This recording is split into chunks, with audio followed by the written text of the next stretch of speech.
사람은 사회적 동물이라고 합니다. 그러니까 사람은 혼자 살 수는 없다는 거죠.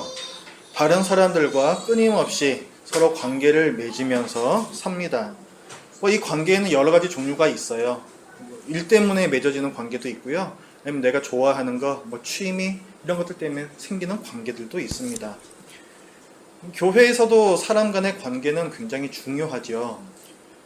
그래서 성도들 간에 만약에 싸움이 난다라든가 아니면은 목회자와 성도 사이에 또 이런 다툼이 있다든가 그렇게 되면 교회 전체가 굉장히 힘들어집니다. 바울 사도가 갈라디아라는 그 S자 모양의 지역을 전도하면서 교회 여럿을 세웠거든요. 바울 사도는 갈라디아 교인들과 관계가 어땠을까요? 오늘 본문을 보니까 예전에는 참 좋았다 이렇게 사도가 얘기를 합니다. 12절부터 나오는 말씀을 보면은 바울에게는 어떤 병이 있었다고 해요. 그게 뭔지는 잘 알 수가 없는데 좀 보는 사람으로 하여금 좀 혐오감을 느끼게 하는 그런 병이었던 것 같습니다. 그래서 사람들이 그걸 보면서 바울 사도를 경멸할 수도 있고 내칠 수도 있는 그런 병이었는데 그럼에도 불구하고 갈라디아 사람들은 바울을 사도로 또 바울의 말은 하나님의 말씀으로 잘 받아들여줬다 이렇게 바울이 얘기를 해요. 뿐만 아니라 갈라디아 교회들은 이 사도에 대해서 헌신적인 사랑을 보였습니다. 심지어는 이 바울 사도의 표현에 따르면은 자기 눈이라도 빼어서 줄 수 있을 만큼 그토록 희생적으로 헌신적으로 바울 사도를 사랑했다 이렇게 사도가 얘기를 해요. 근데 뒤에 나오는 내용을 보니까 그런데 지금은 그렇지 않다 이렇게 얘기를 합니다. 자, 무슨 일이 있었던 걸까요? 그 좋았던 관계가 나빠진 이유를 16절에서 얘기를 하고 있습니다. 자, 그런즉 내가 너희에게 참된 말을 함으로 원수가 되었느냐 이렇게 얘기해요. 그러니까 바울 사도가 갈라디아 교인들에게 참된 말을 했기 때문에 우리가 서로 이렇게 관계가 뒤틀어진 것이냐 그럴 수 있는 것이냐 이렇게 얘기를 하는 거예요. 그럼 무슨 말일까요? 그럼 예전에는 바울 사도가 거짓말을 해서 사이가 좋았었고 이제는 참된 말을 하니까 사이가 나빠졌고 이런 말일까요? 그런 말은 말이 안 되겠죠. 바울 사도는 예전이나 지금이나 계속해서 참된 말, 그러니까 복음, 진리를 전하고 있단 말이에요. 그러니까 바울과 갈라디아 교인 사이가 지금 틀어진 이유는 바울이 예전과 달라졌기 때문이 아니라 사실은 갈라디아 교인들이 뭔가가 변화가 생겼기 때문에 그렇게 됐다라는 것이죠. 그러니까 무슨 일이 있었는고 하니 이 갈라디아 지역의 교회들에 거짓된 가르침을 전하는 거짓 선생들이 들어왔습니다. 이들은 스스로를 그리스도인이라고 밝혔어요. 자칭 그리스도인인데 사실은 그리스도인이 아닌 유대주의자들이었습니다. 이들이 믿고 가르치는 내용은 예수님을 믿고 나서 율법대로 살아야 구원받는다 이렇게 가르쳤어요. 그러니까 그들이 진리라고 믿고 가르쳤던 내용은 사실은 진리가 아닌 거죠. 여러분, 우리가 어떻게 구원을 받습니까? 예수님께서 십자가에서 우리 죄의 값을 대신해서 다 치러 주셨기 때문에 구원을 받는 것이죠. 우리가 어떻게 의인이 됩니까? 예수님께서 이 땅에 계시는 동안 100% 순종하셨던 그 공로, 그래서 그 받으신 의의를 우리에게 넘겨주셨기 때문에 우리가 의인이 되는 것이죠. 그렇죠? 그러니까 이 예수님의 복음이라는 것은 우리의 공로를 어디에다가도 덧붙일 만한 그 구석이 없습니다. 완전한 죄사함이고 완전한 의로움이라는 거죠. 그것이 바로 복음인데 이 거짓 교사들이 가르친 믿은 후에 율법을 잘 지켜야 구원받아 여기에는 어때요? 우리의 공로가 그 안에 끼어들어가죠. 그렇죠? 우리가 율법을 잘 지킨다는 그 공로, 이 가르침은 은혜의 복음을 훼손시킵니다. 예수 그리스도의 공로로 받는 구원을 우리 자신의 공로로 받는 구원으로 변질시켜요. 성령님께서 우리를 변화시켜서 믿게끔 하시는 건데 우리 사람의 행위로 받는 구원으로 또 변질을 시켜버립니다. 그러니까 이것은 사실은 복음이 아니에요. 구약 시대와 별로 다를 게 없어요. 여전히 율법의 종으로 살아야 하는 겁니다. 그러니까 지금 바울이 생각하고 있는 예수님과 갈라디아 교인들이 생각하는 예수님과 서로 다른 거죠. 자, 16절에 보면은, 자, 아까 우리가 봤던 말씀이에요. 그런즉 내가 너희에게 참된 말을 함으로 원수가 되었느냐. 그러니까 이건 무슨 말이냐면은, 여러분이 변했다라는 거예요. 여러분이 변했습니다. 여러분은 더 이상 저의 이 참된 말에 귀를 기울이지 않습니다.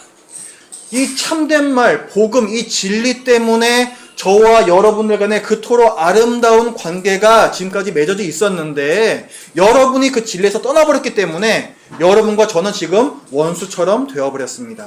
이런 말이 되는 거예요. 그러니까 바울의 말은 그거예요. 만약에 우리가 서로 다른 예수 그리스도를 믿는다면 우리는 더 이상 형제 자매가 될 수가 없습니다. 이 얘기를 지금 하고 있습니다. 제가 여기 이사 올 때에 전에 살던 그 안양 집을 전세를 줬었습니다. 그러니까 거기 전세를 주고 저쪽에 이제 또 여기 전세를 얻어서 왔거든요.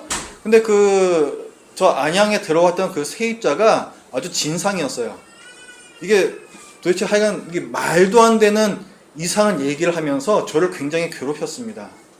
그래도 제가 이제 또 뭐 전도사고 목사고 이런 것도 알아요. 그러니까 제가 또 이렇게 막 심하게 할 수가 없잖아요.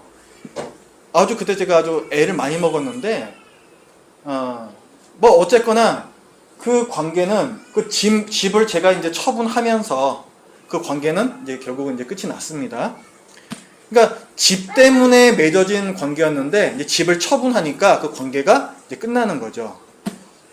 그리고 또 저도 지금도 이제 그 명함첩이 하나가 있는데 이렇게 두꺼운 명함첩 안에 명함이 그득 차 있습니다. 그 명함이 뭐냐면은 제가 직장 생활 할 때에 받았던 명함들이에요. 근데 그렇게 많이 알고 지냈던 사람들이요. 제가 직장을 퇴직하고 나니까 한 번도 단 한 사람하고도 연락을 한 적이 없습니다.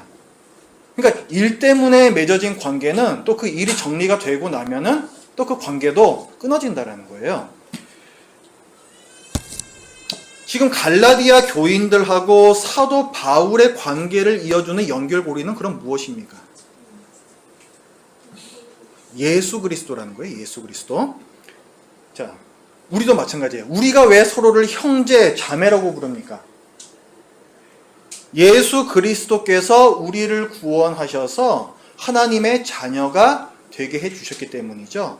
우리는 같은 아버지를 모시고 있는 사람들이기 때문에 서로를 형제요 자매라고 부릅니다. 형제 자매라는 이 호칭은 우리의 믿음의 표현인 거예요. 만약에 예수 그리스도라는 이 연결고리가 없으면은 형제 자매라는 이 관계도 없어집니다. 그러니까 만약에 어떤 사람이 예수 그리스도를 하나님의 아들이시여 또 우리의 구원자시다라는 생각을 하지 않는다면 그 사람은 더 이상 우리의 형제자매가 아닌 거예요. 그렇죠? 그러니까 지금 바울과 갈라디아 교인들이 아름다운 관계를 맺을 수 있었던 이유는 예수 그리스도에 대해서 같은 생각을 하기 때문이고, 반대로 지금 이 관계가 깨진 이유 역시 예수 그리스도에 대해 서로 다른 생각을 하게 되었기 때문입니다. 교회의 기초는 예수 그리스도예요. 에베소서에서 이렇게 말합니다. 교회에 대해서 얘기를 하면서 그리스도 예수께서 친히 모퉁이 돌이 되셨느니라 이렇게 얘기를 해요. 모퉁이 돌이라는 것은 기초석을 얘기합니다. 지금은 좀 다르지만은 예전에 집을 지을 때에는 항상 그 땅에다가 먼저 돌을 하나 놓습니다. 그리고 그 돌을 기준으로 해서 이쪽으로 벽을 쌓고 또 저쪽으로 또 벽을 쌓아요. 그렇게 해서 집을 만들어 나갑니다. 그러니까 이 기초석이 놓여지지 않으면은 집을 지을 수가 없는 거예요. 이것이 기초석입니다. 예수 그리스도를 올바로 알고 믿지 않는다면 그것은 교회가 될 수가 없습니다. 예수 그리스도를 올바로 알고 믿는다는 것은 예수님이 성자 하나님이신 동시에 또 완전한 사람으로 이 땅에 오셨다는 사실을 믿는 거예요.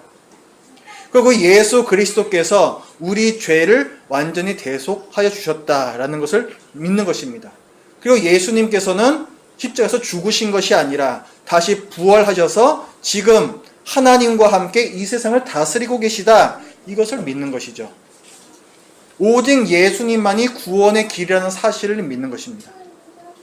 그러니까 우리는 예수 그리스도에 대해서 이와 같은 생각을 해야 돼요. 에큐메니컬 운동이라는 게 있습니다. 세계적인 교회 연합 운동이에요.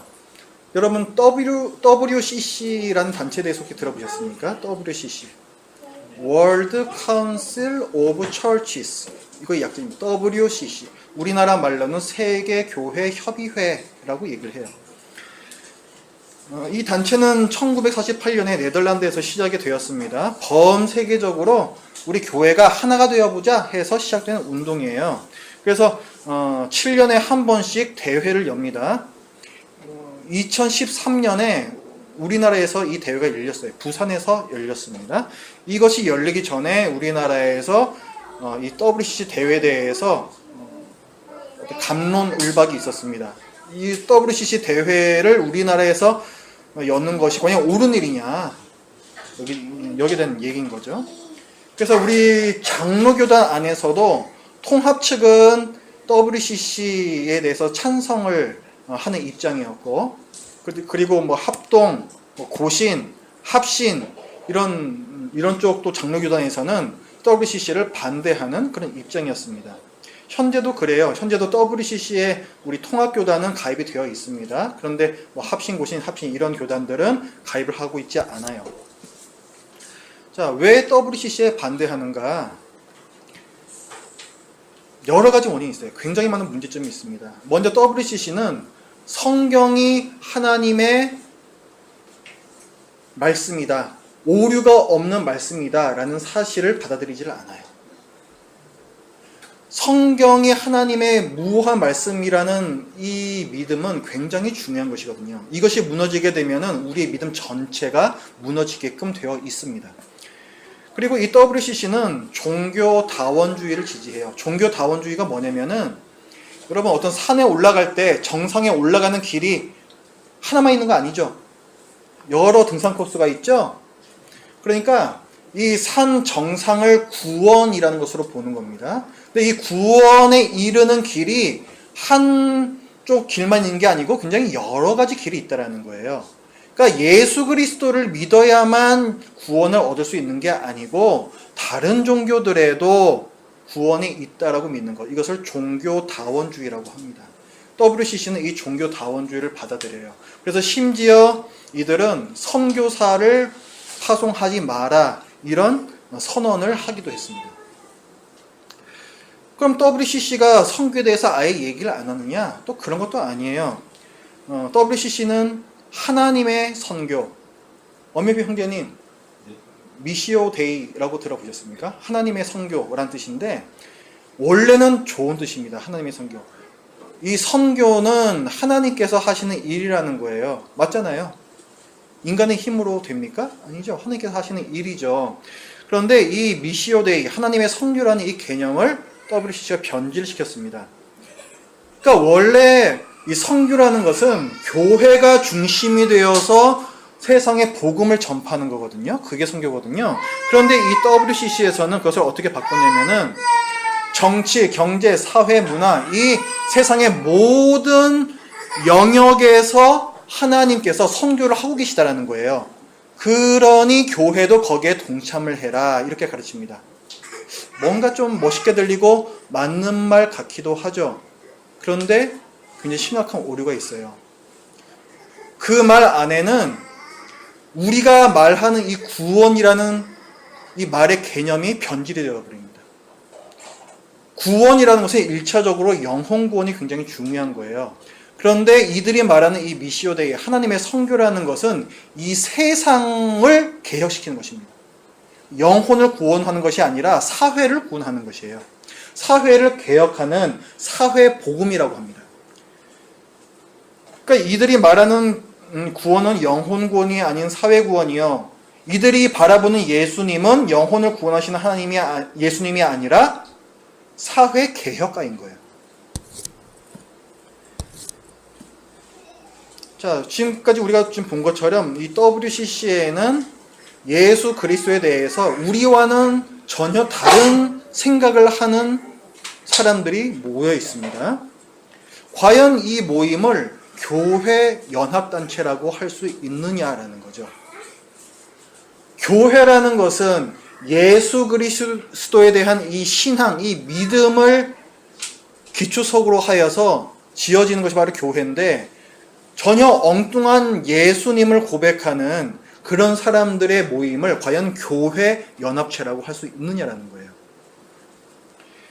오늘 본문에서 보면은 서로 다른 예수를 믿었을 때 바울과 갈라디아 교인 사이가 이 관계가 깨졌듯이 어떤 신학적인 일치가 없는 그저 조직적인 연합, 조직적인 모임, 이런 것들은 교회의 진정한 연합이 결코 될 수가 없습니다. 그러니까 WCC라는 것은 그저 어떤 잡동선이들의 모임인 거예요. 교회의 연합이 아닙니다. 우리나라의 교단들이 굉장히 여러 개가 있죠. 왜 도대체 교단이 이렇게 많을까? 이런 궁금증 갖고 계신 분들이 있을 거예요. 여러 가지 원인으로 많은 이런 교단들이 생겼습니다. 그런데 그 중에서 지금 합동교단, 우리나라에서 지금 제일 큰 교단이 됐어요. 이제 통합이 제일 컸었는데 지금 합동이 제일 큽니다. 합동교단이 1959년에 갈라져 나왔거든요. 그렇게 된 계기가 뭐냐면 이 WCC 가입 문제 때문에 그랬습니다. WCC에 가입을 찬성하는 쪽, 그리고 반대하는 쪽, 이쪽이 부딪히면서 찬성하는 쪽은 통합교단, 반대하는 쪽은 합동교단, 이렇게 갈라졌어요. 그렇게 갈라졌습니다. 그러니까 교단이 갈라지는 것이 반드시 나쁜 것만은 아닙니다. 진리를 지키기 위해서 어떤 경우에는 그런 갈라짐도 필요한 거예요. 우리 지역교회도 마찬가지입니다. 한 교회 안에서 우리는 예수 그리스도에 대해 같은 생각을 해야 돼요. 우리 교회 이름이 청라 한빛교회죠. 왜 한빛이라는 이름을 넣었을까요?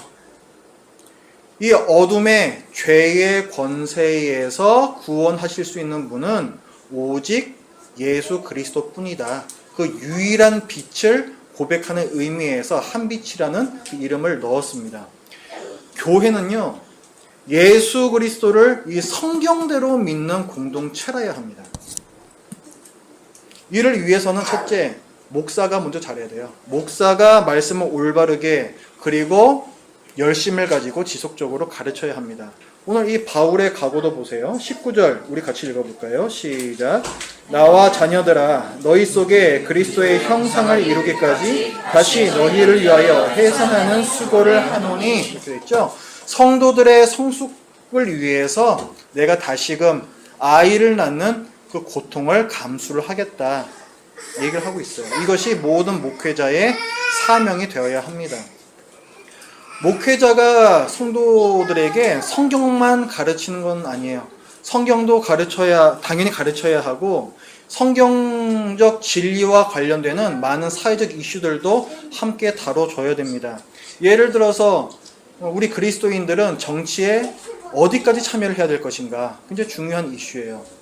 예를 들면 또 생명윤리, 낙태, 시험관 악의, 이런 것도 굉장히 중요한 이슈입니다. 동성애에 대해서는 우리가 어떻게 봐야 되는가, 그렇죠? 그리고 기독교와 과학의 관계는 또 우리가 어떻게 봐야 될 것인가? 기독교와 과학은 서로 어떤 모순 관계에 있는 것인가? 아니면 다른 것인가? 창조와 진화는 우리가 어떻게 봐야 될까요? 결혼과 이혼, 재혼에 대해서는 성경이 뭐라고 얘기하고 있는지, 이런 모든 문제들이 다 우리의 삶과 직접적으로 부딪히는 문제라는 것이죠. 거기에 대해서 성경적인 답변을 줄 수 있게끔 목사는 항상 준비를 하고 있어야 합니다. 그래서 목회자는 항상 끊임없이 공부를 해야 되고요. 교회는 목회자가 그렇게 할 수 있도록 또 그 환경을 만들어 주셔야 합니다. 그래야만 교회 전체에 유익이 있어요. 자, 그리고 교회가 예수 그리스도를 성경대로 믿는 공동체가 되기 위해서 성도분들이 또한 잘 하셔야 됩니다. 여러분들이 잘 하셔야 돼요. 여러분들이 말씀을 배우기에 힘써야 합니다. 제가 아무리 열심히 공부를 하고 연구를 하고 가르쳐 드려도 아무리 가르쳐도 자기 생각을 바꾸지 않으시는 분들이 있어요. 그런 분들은 진보가 없습니다. 제가 신학교를 갔을 때 신학교 교수님께서 처음 하셨던 당부가 있습니다.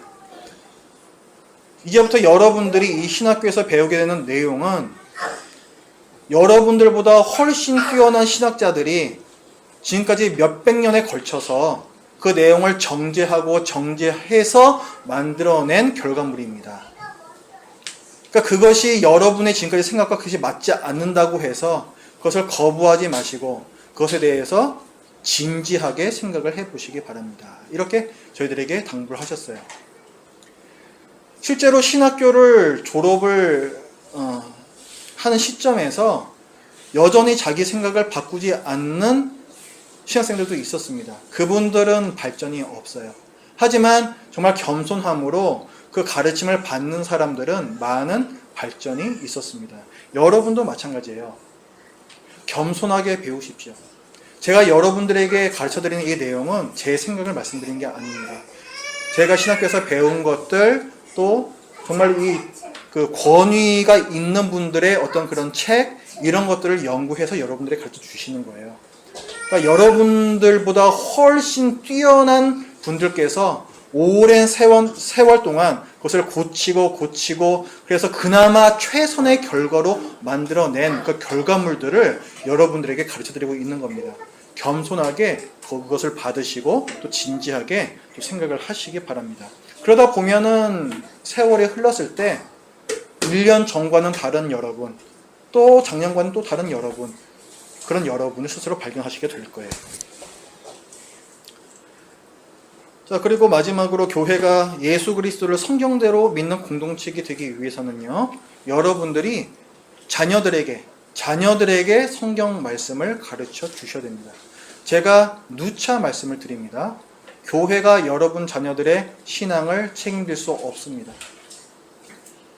우리 교회만 그런 게 아니라요, 모든 교회가 그래요. 아무리 우리가 겉으로 보기에는 뭔가 굉장히 프로그램이 좋아 보이고 뭔가가 될 것 같고 하죠. 안 그렇습니다. 당연하죠. 여러분, 아무리 강남에서 날고기는 명강사를 하더라도 그 사람한테 일주일에 1시간 배워가지고 얘가 성적이 오르겠습니까? 그건 도둑놈 심보죠. 절대 오를 수 없습니다. 성적을 올리기 위해서는 매일 공부를 해야 성적이 오르는 거예요. 그거는 지극히 상식적인 일입니다.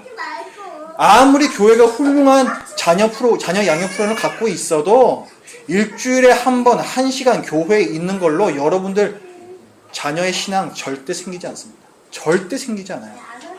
그리고 무엇보다 중요한 것은 그것은 성경적인 원리가 아닙니다. 신명기 6장에서 하나님께서 말씀하셨어요. 너의 자녀에게 말씀을 가르치라고 했어요. 자녀에게 말씀을 가르치라고 했으니까 우리 자녀를 가르쳐야 하는 사람들은 누구입니까? 부모인 거예요. 그게 성경적인 원리입니다. 매일 가정 예배를 드리시도록 노력하십시오. 제가 정말 간청드려요. 매일 가정 예배 드리십시오. 우리가 골든타임 하는데요, 여러분들 자녀가 신앙의 기초가 잡히지 않은 상태에서 사춘기를 맞게 되면 굉장히 힘들어요. 굉장히 힘들어요. 그때 가서 아무리 노력을 해봐도 잘 되지 않을 가능성이 많습니다. 이 자녀들이 아직 순수한 마음으로 이 성경 말씀을 받아들일 수 있을 때 바로 지금 성경 말씀을 가르치세요. 어떤 분들은 그렇게 얘기하시는 분이 있습니다. 아니, 애들 아직도 뭐 잘 알지도 못하는 때 그렇게 성경을 가르치는 거는 뭐 애들을 세뇌시키는 거 아닙니까? 진리를 가르치는 게 그게 세뇌입니까? 교육이죠. 그건 교육입니다. 오히려 아이들이 진리를 배우지 못하고 세상의 이 논리, 세상의 가르침에 물들어서 사춘기를 맞게 되면요, 그렇게 세상에 세뇌된 그 아이들을 가르치는 것이 우리도 힘든 겁니다.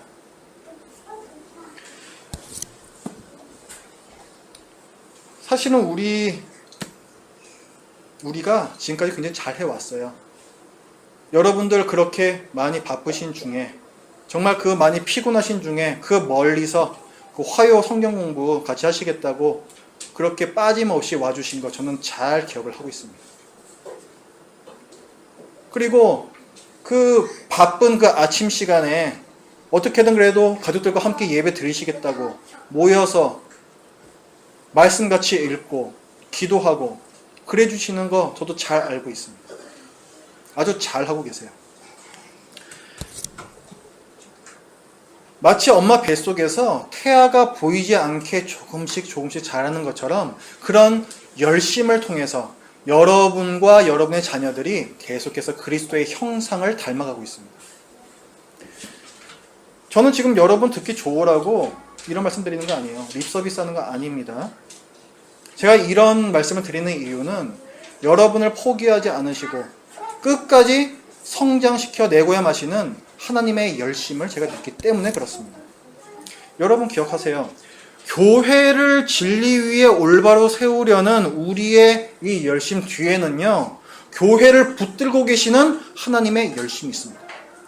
교회를 진리 위에 세우려는 이 바울의 열심, 그 뒤에는 하나님의 열심이 있었어요.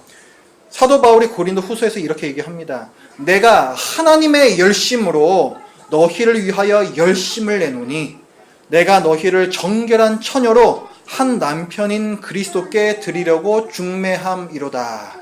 이렇게 얘기했습니다. 자, 여러분을 예수 그리스도께 걸맞는 정결한 신부로 만들기 위해서 다름 아닌 하나님께서 지금 열심을 내고 계시대요. 그 열심을 과연 누가 막을 수가 있겠습니까? 하나님께서는 정결한 처녀 같은 교회를 원하신대요.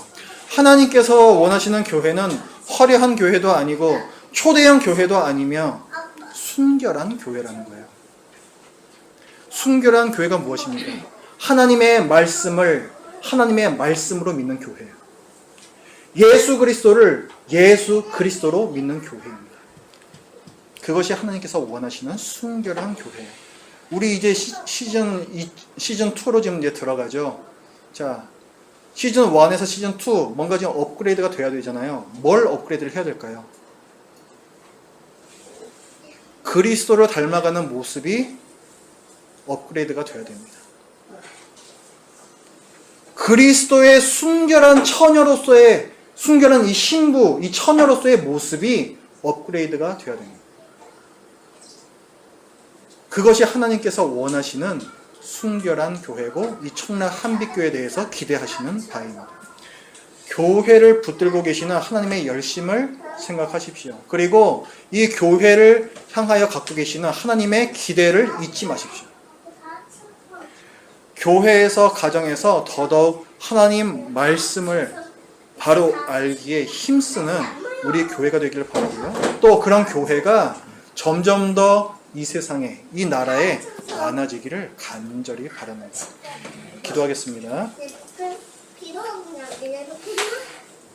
하나님 아버지, 진리가 훼손되어서 참으로 어려움을 겪었던 갈라디아 교회를 저희들이 말씀을 통해서 봅니다. 그러나 그 교회를 포기하지 않으시고 또 말씀으로 다시 정화시키시는 이 하나님의 열심, 그리고 그 손에 붙들린 이 바울의 열심을 저희들이 이 시간을 통해서 보았습니다. 하나님 아버지, 시즌2를 또 향해 나아가는 우리 청라 한빛교회가 이 말씀에서 교훈을 얻기를 원합니다. 하나님, 우리 교회가 더더욱 순결한 예수 그리스도의 신부가 될 수 있도록 하여 주시고, 이를 위해서 교회에서 가정에서 더욱더 하나님 말씀을 알기에 힘쓰는 우리 교회 되게 하여 주시옵소서. 예수님의 이름으로 기도드립니다.